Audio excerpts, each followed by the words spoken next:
introduction, and I did mention that Mr. Frank Kitonga, Coach Frank Kitonga is here. He is the CEO of Nehemiah Project Kenya, and we are still on with the biblical entrepreneur. And today the topic is the process that unveils the true kingdom entrepreneurs. Wow, I'm excited about this. Last week was awesome. We learned a lot. We had so many questions to ask.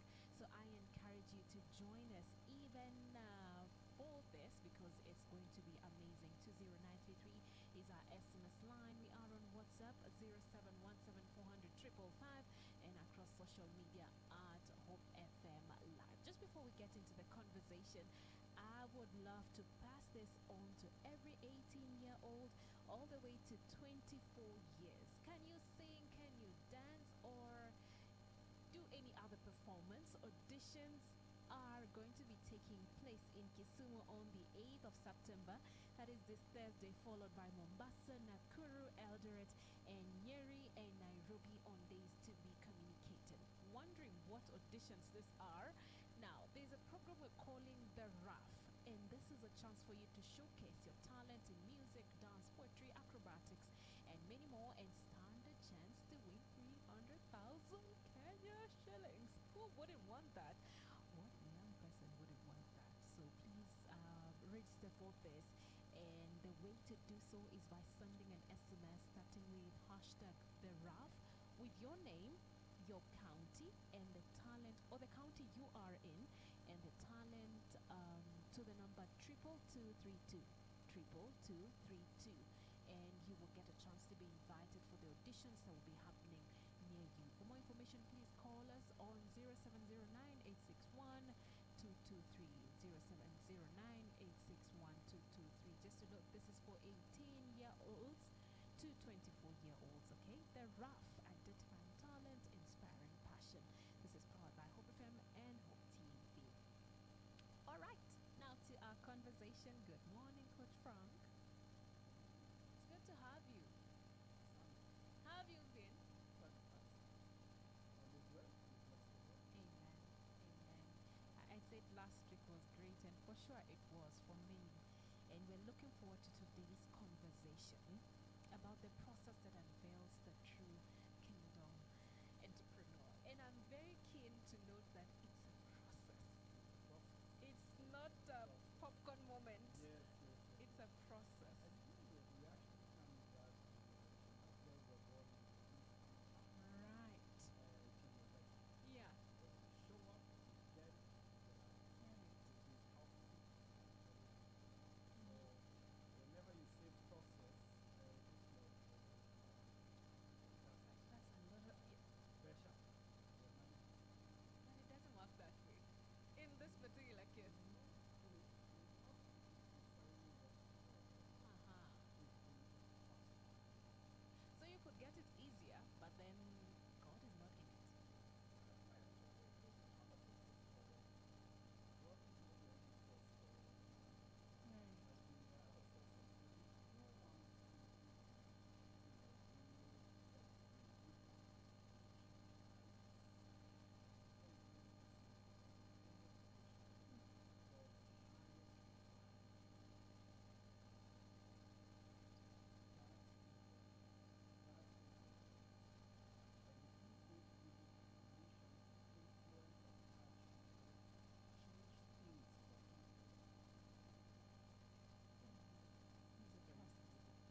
to dream is huge.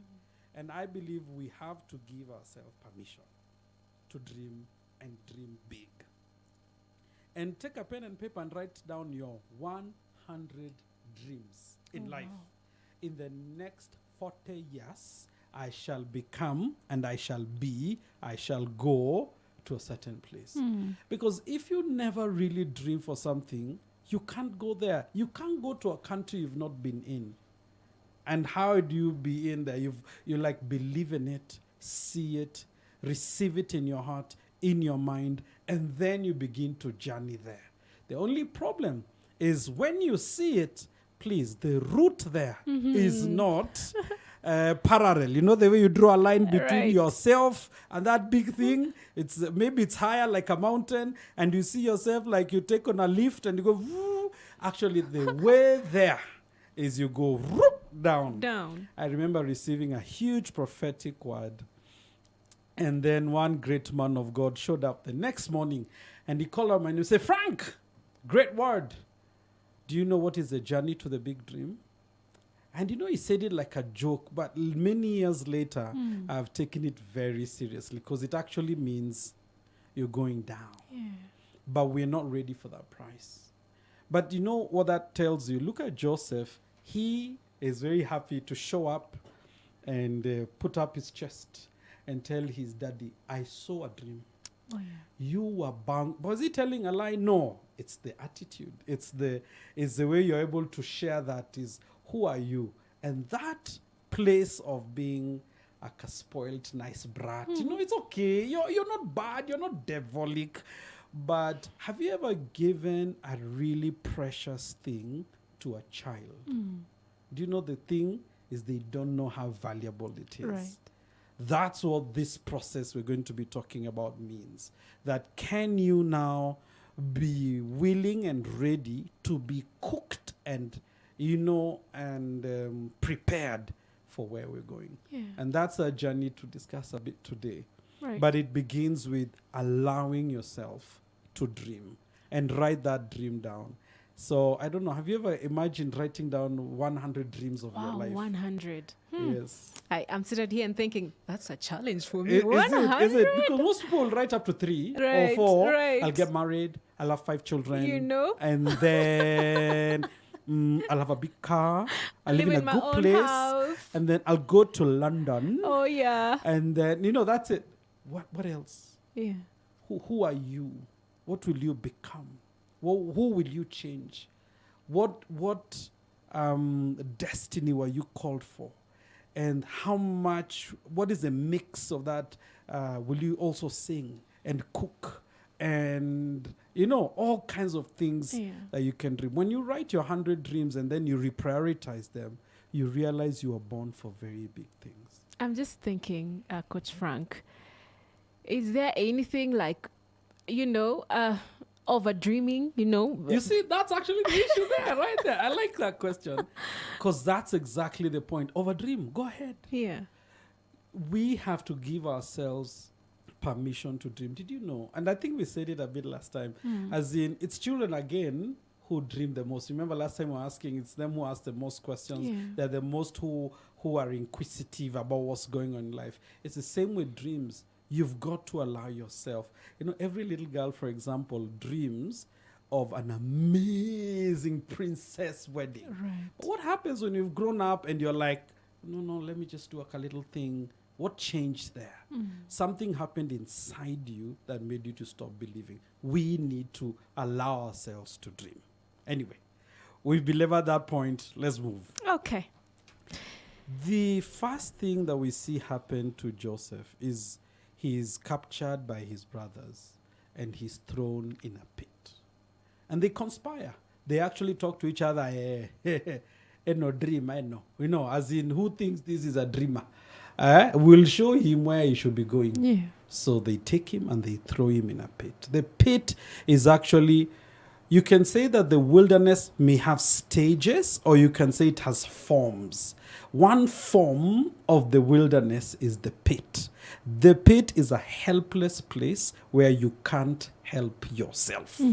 You can't get yourself out of that place where you're maybe well-thumbed, you've gone to sukulu, you know who's in who, you're connected, but in all those connections and everything, nobody can come and help you.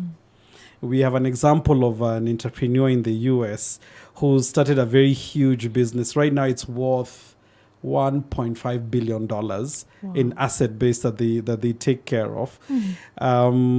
His name is At Ali. At Ali, God called him to do a very amazing kind of a business, which, because most people who have assets that they reinvest in the market, they invest whether it is a godly business they will buy and sell or invest in, or a bad. It doesn't matter. Them, they just invest. So he felt he wanted to invest in biblically responsible mutual fund.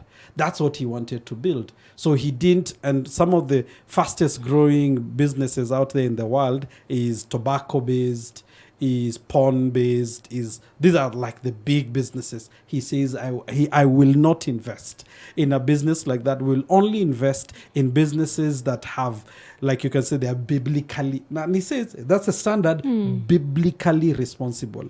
Right. But the journey that he went to, he knew people, he knew this industry, he knew the people who can help him. Nobody came to save At Ali. Nobody. When he cried out, in fact, his friends stopped picking his calls. Do you know that? You can feel like that sometimes when you're in trouble, and they say, "Oh, jamana, shida mingi sana." Hatupiki. When you're in that place where even your friends, even your mother is careful to take your calls, they're like, we've helped. And he was there for 10 years. So some of these wilderness experiences are not 2 years. They are not for one day. They are things that really happen. Because what's God doing? Right. What's God doing in you? So this guy, At Ali, survives it, and miraculously, somebody comes and begins to help him from a place he couldn't help. That's what you're talking about, where you, Joseph, you've been thrown in a pit. It is so big, it has no water, and you're in it. What will you do to get yourself out? Then breakthroughs may come. And somebody picks you, but they don't pick you to do you very well. They pick you to sell you as a slave. But pause there and just think about that scenario of, as an entrepreneur, and there are guys who feel like that today. I've done my best in this business. I've sold nimejituma. I've called clients. I have written a book. I have done my marketing. I have done this. I'm sure God called me to this. This is my thing, and nothing moves at all. And most times, Coach Frank, most people at that point opt out. Like, wacha basi kai. Yeah. And one of the reasons we say that many businesses are failing is not only because people don't know, in terms of they don't know how to do the business, is they don't have the resilience. And it is the one thing you need if you're going to be trusted with a lot. To whom much is expected, much, to whom much is given, much is expected. So therefore, much is produced. You have to be able, but you won't have the resilience quotient that is high if you can't survive. And we've talked about, when do you know to leave the business and when do you know to stay? Today we are talking about staying power. Yeah. Do you have the capacity to stay in that place? Sometimes it's a bad boss. And I'll talk about bad boss mainly when you're talking about slavery. But sometimes it's a bad scenario like that. But you need to be in that, in a sense, we're calling it like a powerless place. You can't save yourself. You've done everything you need to know. So please be careful here to say, I'm going through a wilderness and you're the one who is lazy. You're the one who's not doing. We're not talking about that guy. Today we're not talking about that. That guy is not in the lane of greatness. We're talking about mtu anajituma yake yote. And then, but they know they're doing their best. Yeah. But imekuwa ngumu. Yeah. Sometimes wilderness like this pits are also forced upon us by natural circumstances. You're in a marriage, you guys are doing well, babies don't come. What do? That was me and Grace. For several years, if you ask me, I did everything I know how to do with God. Right. Say, Father, I fast, I pray, I Yeah. give, I serve. As in, I was in eldership. I was serving at my best. I can remember times I will go to church Monday to Monday. Every single day, I'm serving. I'm doing everything I'm going to do. What else can I do? Right. What else do you want me to do? But you can't move. You're there and you wait. Yeah. And what do you do? So that's what we're calling. We're saying that if you find yourself there, please note, you are one of those kind of people. Greatness is being called out of you. But for you to get there, you need to kind of get into a place of, I can't actually help myself. What is God looking for? Humility. I actually can't save myself. I knew these things. I know who to call. I knew the bank. The bank manager is my guy. I know these guys can, you know those things. You try all of them. I can tell you, I went to every good hospital, good doctor. I had a very good cover. Anything this country offered to help somebody get a baby, I did. No. Nothing. So what do you do? But that's a good place. Right. Because what God says to you now, seek me. Know me. Come to that place of realizing, yes, I have this huge dream, but without God, I cannot make it there. That place called humility, fantastic. Then you've started being cooked to get there. That's stage number one. Wow. It's amazing to know that God is He's not seated there and acting like, a sadist, just wanting to see you struggle. He actually wants to bring something out of it. Exactly. And there's a very good story a guy called John Bevere has done about this girl and the father used to run together, and unfortunately she lost her sight. But they were very tight, dad and daughter, very tight. But when she lost her sight, he disappeared. He stopped talking to her. Oh. He never said anything to her. She will wake up. She realized he's left. So she started to, can I cook my own breakfast? She'll try. Can I go for my own run? She'll try. She tried everything on her own. One day she was about to jump over a cliff without knowing because she's blind. And then the dad holds her. He says, Daddy, you're here. He says, I've always been here. I said, but where were you when I was crying in bed? He says, unless I teach you these things, you couldn't survive on your own. And I must do something that enables you to come out of the larva stage into becoming a butterfly. That process got to be born. Do you know what is the opposite of, like when you baby a baby and until they are 18 years old, but they are a baby. Yeah. And they can't hold a job because they are a baby. Right. That's the opposite of it. It is the love of God that causes him to drive us into a place like that. It is not his hatred. No. Yeah. And so it is the misconception that when I'm in trouble, it is because I have sinned. It's because I have. That is a misconception. Sin is not only for those. Trouble is not for those who have sinned or done something wrong. You could be in the will of God, right in it, in serious poverty. Right. Don't That's judge powerful. me because the clothes I'm wearing now are not nice. Don't judge me. Don't say who sinned in this one's family for them to be like this. Don't judge me in a hurry. Don't judge me in a hurry. There's still a big dream in me. I still carry inside me a nation, or I still carry in me a big business. Don't judge me because of that. Because in it is the cooking of the Lord. Actually innovations are born in wildernesses. Great innovations. Yeah. Check people who did great things. Ask them where they found it. They were in a wilderness. Right.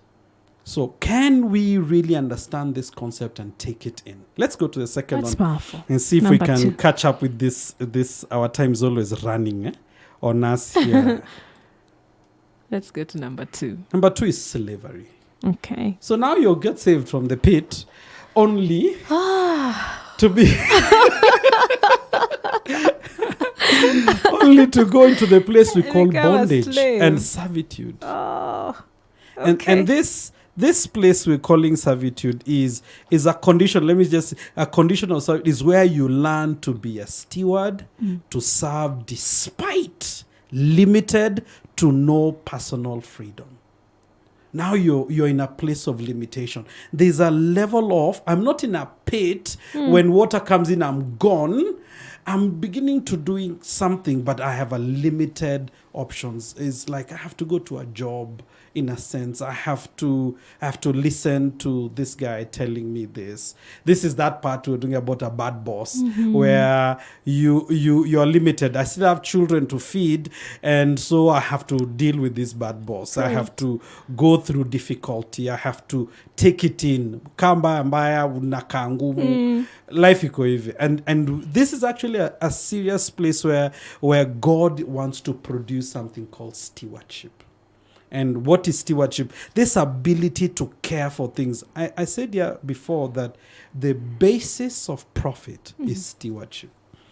Your ability to be able to take care of things, to protect, to build a system, to build a process, to call a client and to follow up with that client, to collect money, to listen to somebody's needs and help them and talk through that. Whatever it takes, whether you're an accountant, whether you're a whatever it takes to run, that small business, that capacity is being born from a place of limitation. Yes, you're in a palace, but you're not the owner. Yeah. Wewe ni employee. Yeah. Hapo. Mtu wa kazi wa mkono. I remember my days as an employee. You even fly first class. And then somebody asks you, hi, what's your name? So they want to network. Oh, my name is Frank. What do you do? So I work for this huge company. Oh, you working? Yes. Or I own this business. There's a difference. Even though we are seated in the same aeroplane, in the same class, being served the same drink. But please note, we are not the same in the sense that I have some certain limitations. But slavery is a place where you can grow your capacity for stewardship, to take care of another man. Do you want to be a good, to employ people? Are you good and a good employee? Are you serving the ones who, are you becoming who you want to be, to have serving you? Are you doing that? But it is also a very serious place. Do you know what else it is? It is a place of temptation. Tell me about it. It is a place where you're tested. Do you know, what's her name? What's the name of the guy? This Joseph. house. Potiphar. Potiphar. Potiphar's wife did not tempt Joseph one day. No. It wasn't an event. He showed up and said, hi, what's up? It didn't happen one day. Right. And she wasn't saying, let's just have a chat and coffee. No. Constantly, the Bible says, day after day after day after day. Can you grow the capacity to overcome temptation? Because, remember, greatness is coming. Can you imagine the Joseph who is on top of the world? How many Mrs. Potiphars will be available? Oh. How Countless. many access? How much access will he have? Yeah. So for God to trust you with that level, guess what he must do now? He must enable you. And how else do you teach somebody to overcome temptation? Wow. You've got it. Go through the thing. That's right.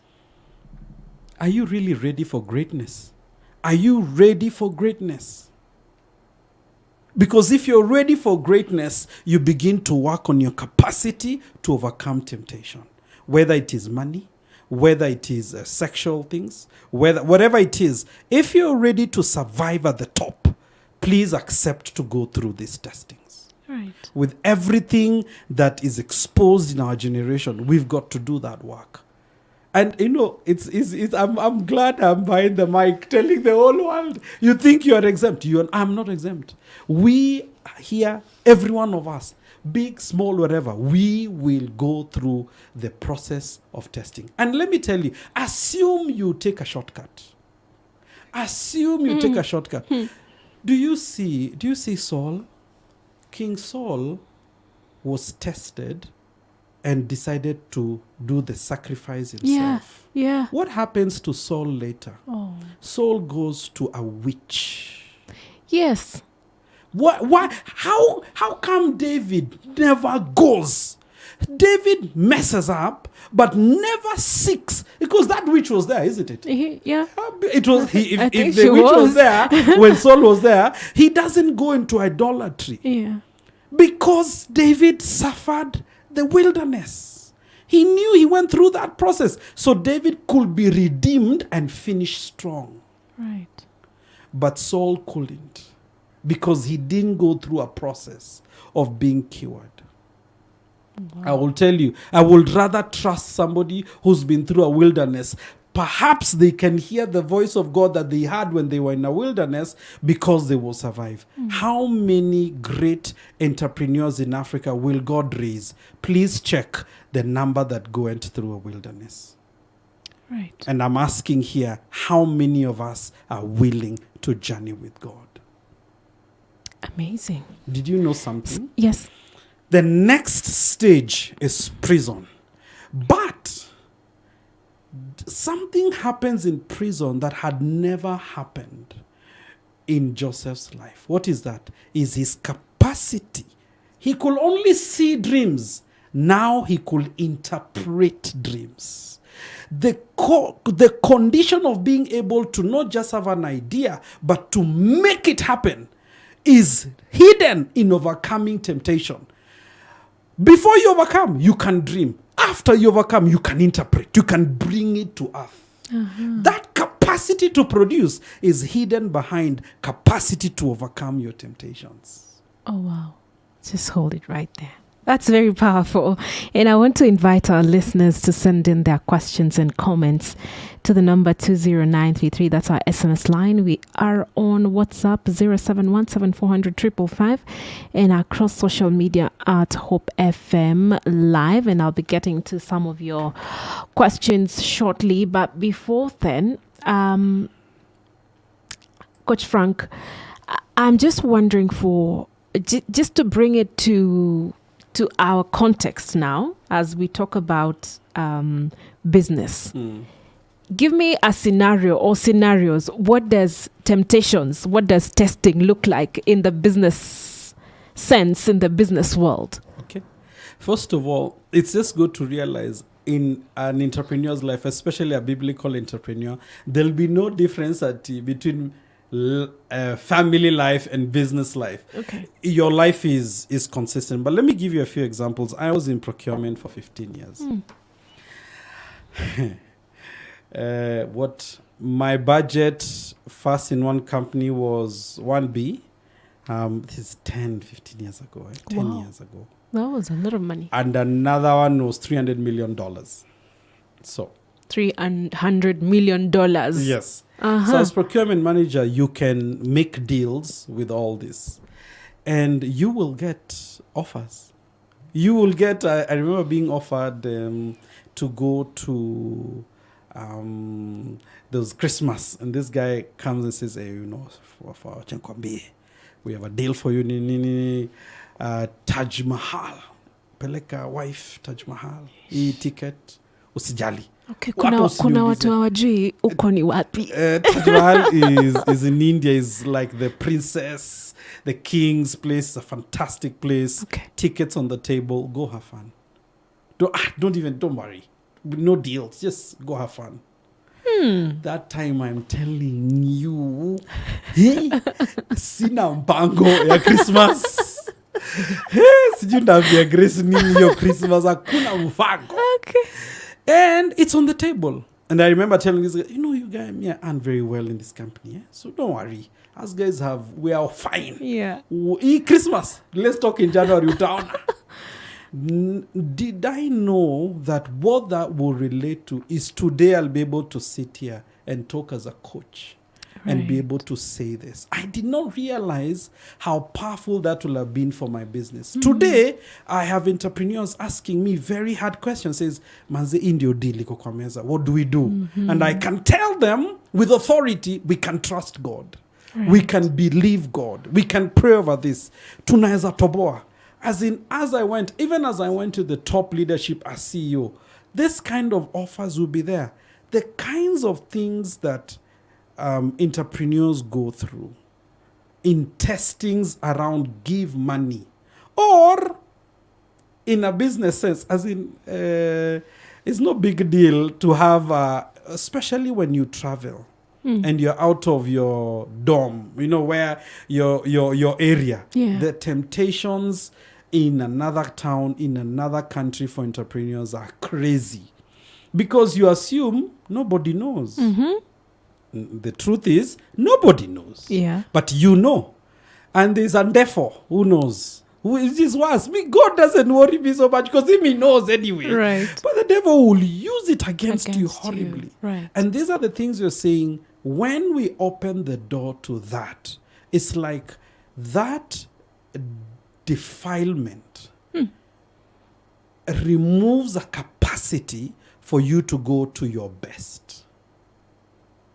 Right. That's what it destroys in you, that light that sees innovations, or can see, but can it produce? And now we are saying other people can produce in other kingdoms, but as we want to do it in this kingdom in a way that glorifies God, because this is a process, I can now leave it for another generations and other generations. Na itaingia kihunyo in the next generation. It will not, it will not enter a worm. Yeah. I like to use these words to communicate, but it doesn't get defiled. These defilements are critical to manage in our lives. Right. And I want to say that I've seen that entrepreneurs who begin to live with this and work with it and enable it, those are the entrepreneurs who I feel God will trust with serious greatness. Right. We will be tested because this is just one deal on the table. What does God have for me on the other side? And the process is, how did Joseph overcome? Because that's the point to make here. He says, how can I do this? And sin against my God. And sin against. So it is the relationship with God that causes him to say, it's a no. Si mbaya. Yeah. Lakini, I'm not going to take it. Yeah. You see, if you develop that there, later, when you need it, because you'll see him dealing with his brothers, he has that same thing that says, God said. Right. God was doing. You see, and those are the things we're saying as an entrepreneur. And let me say, Sharon, this. These standards have only been provided for passis in church. That wakenda kutumiwa na God kama pasi hizi vitu lazima upitie. What I'm realizing, the requirements for whatever calling is there in your life is the same. If you've been called in business, imagine the requirement is not any less. God is going to trust you with capacity to own the market and influence everything is going to happen. Then he's going to put the same standard. This is the key. If you hear some of these guys who are talking about something called the Joseph anointing, this anointing of Joseph, it requires a journey. But remember, it is not being done because God hates you. It is being done because God actually is protecting you. Guess from who? From yourself. From yourself. Not even from other people, from yourself. Yeah. Wow. Shall we go to the others? Or before we go to the other, we have just 3 minutes, actually less than 3 minutes to 12 noon. So I'm not sure we can handle one in that short time. Okay. So we'll take a very quick break. Then we'll be back after the news at 12 o'clock.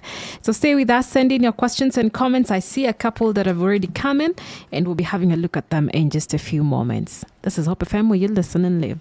Hope FM, broadcasting on 93.3 Nairobi